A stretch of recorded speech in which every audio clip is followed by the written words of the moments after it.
بسم اللہ الرحمن الرحیم۔ سامنے تخت پر سفید لباس میں ملبوس صفیہ بیگم تسبیح پڑھنے میں مصروف تھیں۔ بیٹے جب بھی اپنے کاموں سے لوٹتے سب سے پہلے ماں باپ کو سلام کرتے اور ان کے پاس بیٹھ جاتے۔ حالانکہ تھکے ہوئے آتے تھے لیکن پھر بھی اپنی ماں کے پاؤں دبانے لگتے، کہنے لگتے کہ ماں جی کسی چیز کی ضرورت ہو تو بتائیں۔ ماں صدقے واری ہوتی رہتی تھی، کہتی تھی کہ تم لوگوں کی فرما برداری ہی میری زندگی کا حاصل ہے، جاؤ ہاتھ منہ دھو کر کھانا کھاؤ۔ ماں نے فرط محبت سے بیٹوں کے چہروں پر ہاتھ پھیرا تھا۔ چاروں بہویں کچن میں کھانا بنانے میں مصروف تھیں۔ صفیہ بیگم نے اپنی بہوؤں کی باریاں باندھ رکھی تھیں، ایک آٹا گوندتی تھی، دوسری روٹیاں بناتی تھی، تیسری کھانا بناتی تھی، چوتھی برتن دھوتی تھی۔ اسی طرح باقی کام بھی سب کے حصے میں بٹ کر آتے تھے۔ بڑے بیٹے کی شادی کو 10 سال گزر گئے تھے اور سب سے چھوٹے بیٹے کی شادی کو ابھی چند ماہ ہی ہوئے تھے۔ بڑی بہو کے 3 بیٹے تھے لیکن تینوں ہی افلاطون قسم کے تھے جو ماں کو گھن چکر بنائے رکھتے تھے۔ دوسرا وہ اپنی باری کے کاموں سے کھلنے لگی تھی، بار بار کہتی تھی کہ مجھے تو 10 سال ہو گئے ہیں سب کو سنبھالتے سنبھالتے، میں اب تھک چکی ہوں۔ ایک بار اس نے اپنے شوہر امجد سے یہ بات کہی کہ امجد بچے ہاتھوں سے نکلتے جا رہے ہیں، اب تو ماں جی کو چاہیے کہ مجھے الگ کر دیں، میں اپنے بچوں کو دیکھوں یا گھر کے کاموں کو۔ یہ بات جب اس نے امجد سے کی تو ایک زناٹے دار تھپڑ اس کے منہ پر پڑا تھا۔ امجد نے کہا کہ خبردار، تمہاری زبان پر میں نے یہ لفظ بھی سنا تو ہم سب بھائی اتفاق سے رہتے ہیں تو کیا تمہیں تکلیف دیتے ہیں؟ میں کبھی بھی اپنے چھوٹے بھائیوں کو اکیلا نہیں چھوڑوں گا، ہمیشہ تمہیں یوں ہی رہنا پڑے گا، نہ تو میں اپنے ماں باپ کو الگ کر سکتا ہوں اور نہ ہی چھوٹے بھائیوں کو۔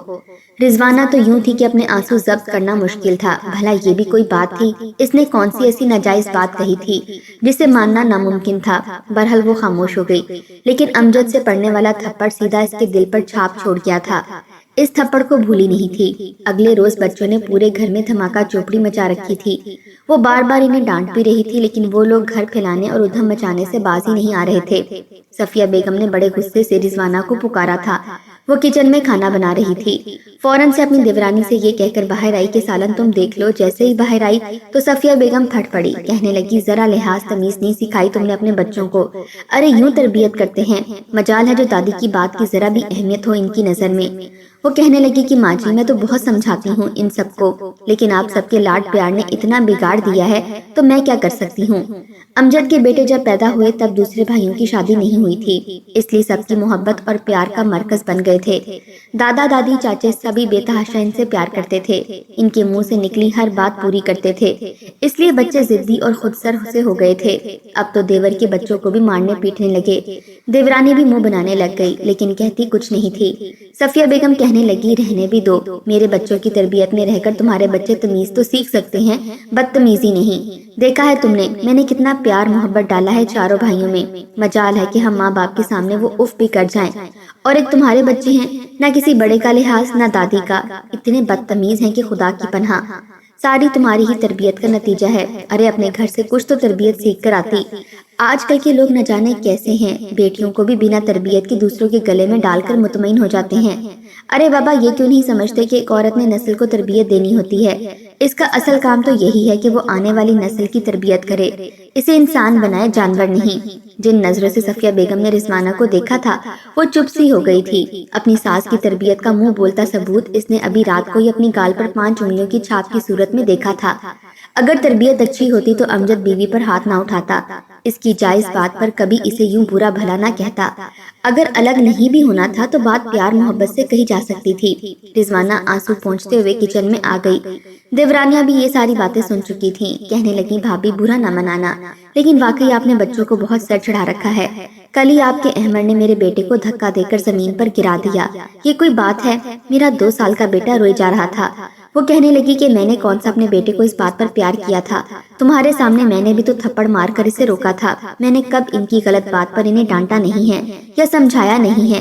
وہ کہنے لگی جیسے وہ تو آپ کے تھپڑ پر باز آ گیا نا۔ ارے کب ہٹتے ہیں، یہ تینوں آفت کی پوریاں ہیں، اٹھتے ہیں پورا گھر سر پر اٹھا لیتے ہیں۔